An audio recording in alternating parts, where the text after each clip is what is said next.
I am out here with the chickens. It is time for bed for them to go into their crate. As you can see, one is in the box up there on top, and the rest have gathered around me. Now, they were in bed when I arrived to their little house, which is a joy to see, but they saw me coming and they ran to come meet me at the door.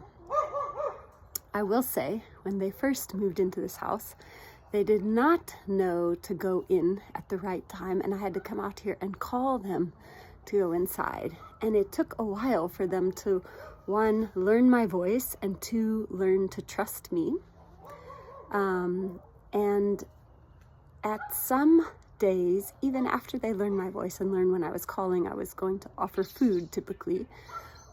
If I didn't have food in my hand on some occasions, they still wouldn't come, even though I was calling them for their safety, that they would come into the house and be safe at night. And it just makes me reflect on how we can be with God. One, it can take time to learn to understand what is God's voice among the din of everything else, including our own thoughts. Two, to know that his voice is trustworthy can also take time.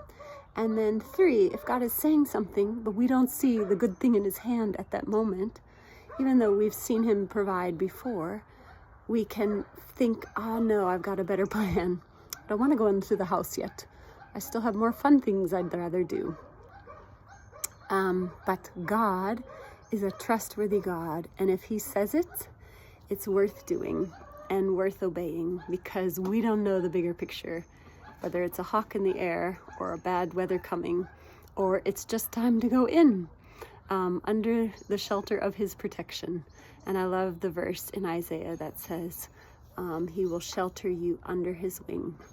I pray that today you will know that God is a trustworthy God, and he truly does shelter us under his wing. And back to the chickens. There they are. They have started making their way back up into the box, because this time I did not bring them any food. So they are just going to go back to doing their thing, but in the safety of this house.